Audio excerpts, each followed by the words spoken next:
So you're looking for a new gaming PC. Do you go pre-built or DIY? For years, going the DIY route would have saved you a pretty good amount of cash, and building a PC is pretty easy, fun, and anyone can do it. But in 2019, with used price performance aside, the price difference isn't all that great anymore, and hey, maybe you want to build a PC but just don't want to bother. Today, I'll be taking a look at a few pre-builds to find out which companies you should consider and what you'll be sacrificing. First up is a system from CyberPower PC. I'm aiming for around $750, so keep that in mind as I move on. So this config has a Deepcool Matrix 55 for the case, some extra case fans. For the CPU, it has an i5-9400F, which is actually a pretty respectable CPU when it comes to value.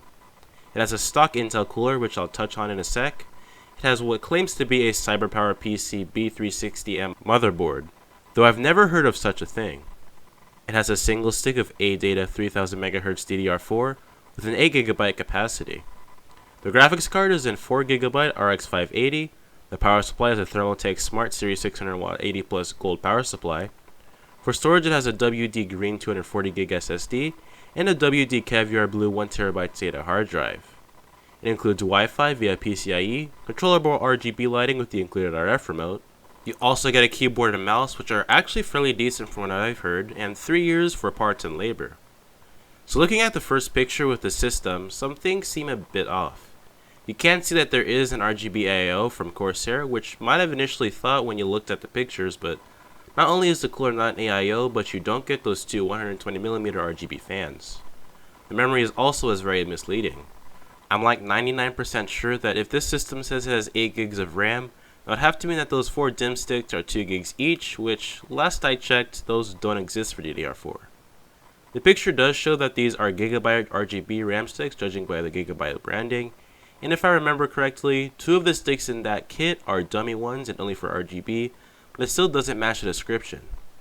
Moving on, the description says there's a 580 in here, which is great, but last I checked, EVGA never made an AMD card, so I think you see where I'm going with this. Taking a look at the last picture, the motherboard is different than the first Gigabyte one.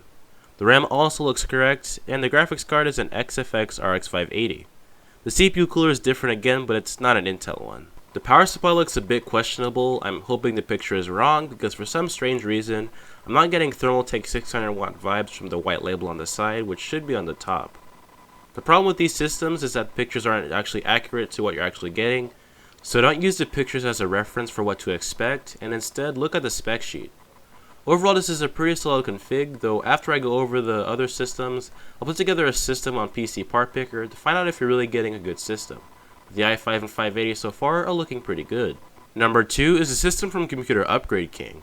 The CPU caught me a bit off guard. I've never heard of the Ryzen 5 2500X, but it's a 4-core 8-thread chip with a 4GHz max boost, which can be overclocked on the included B450 motherboard.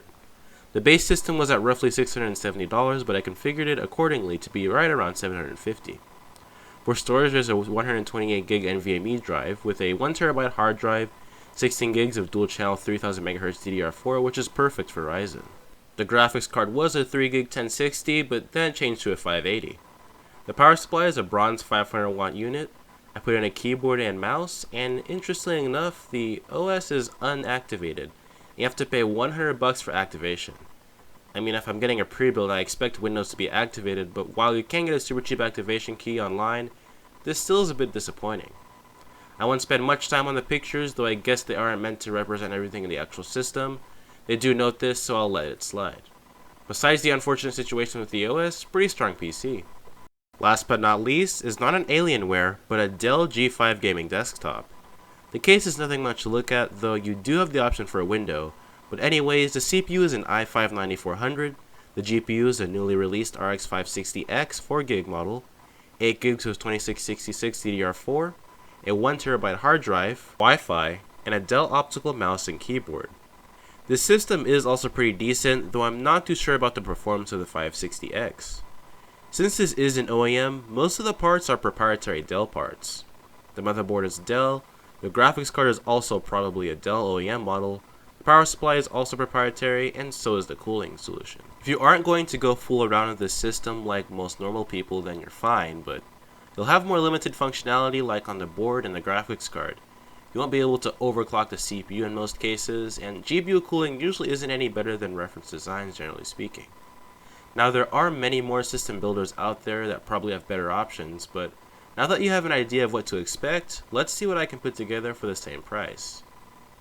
This system doesn't have the RGB bling or anything, but it does have a Ryzen 5 3600 and an RX 580, all for roughly $650, so you could use that $100 left over to buy a Windows license if you're crazy, or just pick one up for a fraction of the price elsewhere.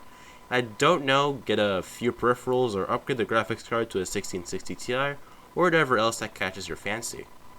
So after taking a look at these systems, you can see that while pre-builds aren't the best value or bang for your buck or anything like that, but some might disagree because the system is already functional and building a PC takes a fair bit of time, especially if you end up troubleshooting. And time is money, so really, even if someone was to buy a pre-built, they might be losing some cash, but they get a system that's guaranteed to work, and warranty is also important, and that's something you're paying for. So, if you're looking to buy a pre-built, while building it yourself will leave you with a better system, besides the Dell, I'd say that if you check the spec sheet just to make sure you're not getting scammed, and honestly, pre-built machines are still a pretty viable option for people who want to jump on the PC gaming bandwagon and can't build it in themselves. Anyways, I hope you enjoyed the video. If you have any questions or suggestions, please let me know in the comment section and I'll do my best to get back to you. If you did enjoy the video, hit that like button, but if not, you know where to go. While you're there, just subscribe to the channel and enable notifications for more quality tech videos. Anyways, thanks for watching and I'll see you later.